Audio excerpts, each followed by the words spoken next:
We often look at the night sky and wonder about our place in the stars. We are curious to know where we came from, where we're going, and if there's a creator who created reality. Our spiritual and religious beliefs may also lead us to believe in the idea of a reality beyond physical dimensions. Science offers neither proof nor disproof about the existence of the divine, but many spiritualists often dismiss scientific inquiry as reductionist. On the other hand, the claims made by spiritualists have often been regarded as woo woo by rational minds. But can the two be compatible? Let's examine what science has to say first. The universe was created in a cosmological event known as the Big Bang, which occurred 13.8 billion years ago. Before this event occurred, there was neither time nor space, only a singularity of infinite gravity, infinite density, and infinite curvature of space-time. All matter and energy came from it. Singularities occur in nature and are known as black holes. Anything that ventures too close to a black hole gets sucked into it.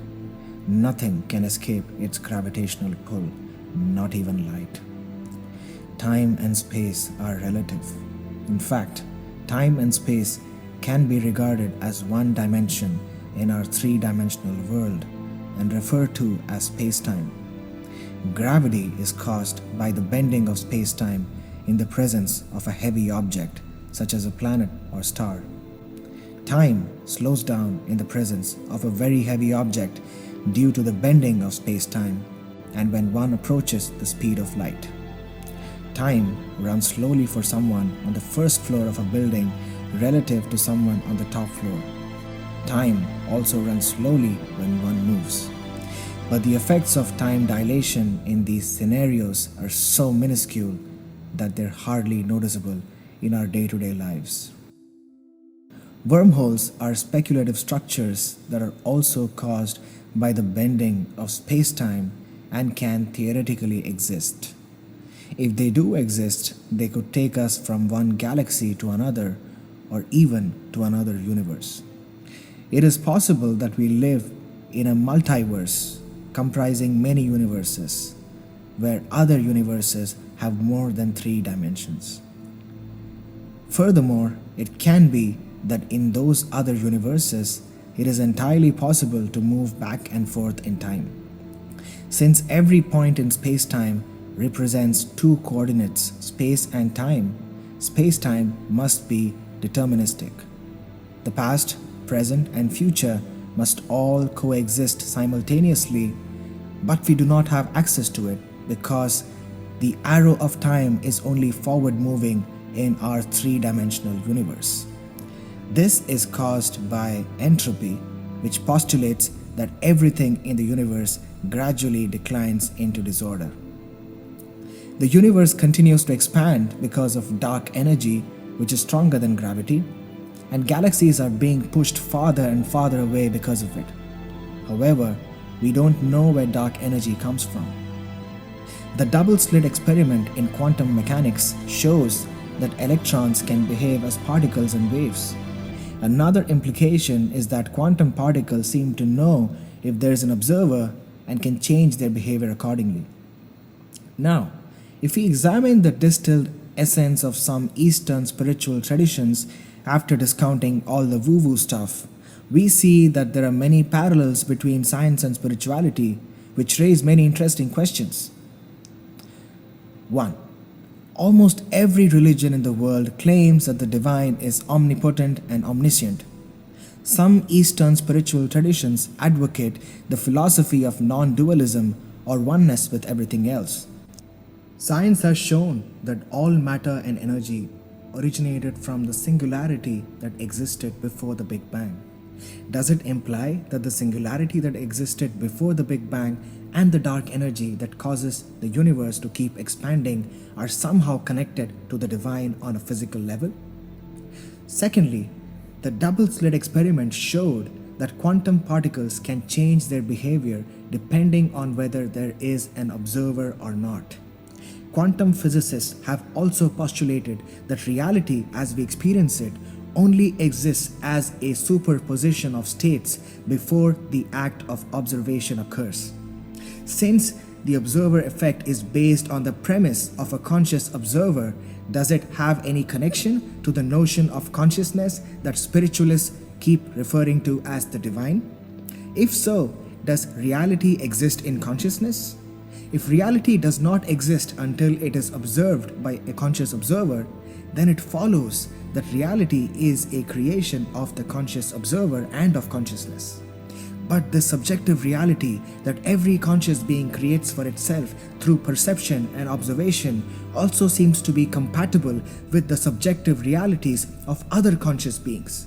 Does it then imply, as spiritualists suggest, that consciousness is not individual but collective and that it is the ultimate truth? If so, are we as conscious beings the divine? Third, most religions believe the divine is all-loving and compassionate, but some spiritual traditions also note that that is a lesser truth and that the ultimate truth is that the divine is free of personal attributes.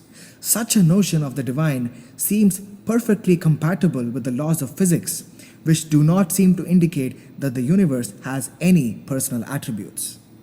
Since there is a possibility for the existence of wormholes and parallel universes of possibly more than 3 dimensions where time and space don't quite work the same way as they do in our universe, could there be other dimensional beings that are often referred to in the ancient scriptures of the various religions and spiritual traditions of the world? Fourth, since space-time is deterministic, is everything preordained? If everything is preordained and events unfold across space-time through a series of events, then there must be causality. If there is causality, is the law of karma, which implies cause and effect, true? Since there is a possibility that there exist parallel universes, is it possible that in a different universe we exist in more than 3 dimensions and live entirely different lives as a result of different karma? That is, the different choices we make in our lives in that universe? Some of these hypotheses may be true, while others may suffer from the logical fallacy of overgeneralization. On the one hand, from a scientific point of view, the laws of relativity break down at quantum scales, and quantum mechanics hasn't been proven to work at larger scales. What we need is a unified theory of everything. While string theory may be a step in that direction, we are still a long way from figuring it out completely. On the other hand, while the teachings of some spiritual traditions seem to be somewhat compatible with the laws of physics, there is indeed a need for more empirical evidence. We don't know who will win this contest, science or spiritualism. But what we do know is that while hardline scientists continue to argue that the laws of physics neither prove nor disprove the presence of the divine, and devout followers continue to swear by the existence of the divine with personal attributes of granting their boons and wishes and punishing them, the two disciplines seem to agree with each other more rather than contradict each other if we eliminated all the woo-woo stuff. Both are trying to arrive at the same truth, only through different means. As my father, a man of science, once so aptly put it, while the truly pious person loves God with his heart, a truly dedicated scientist loves God with his mind.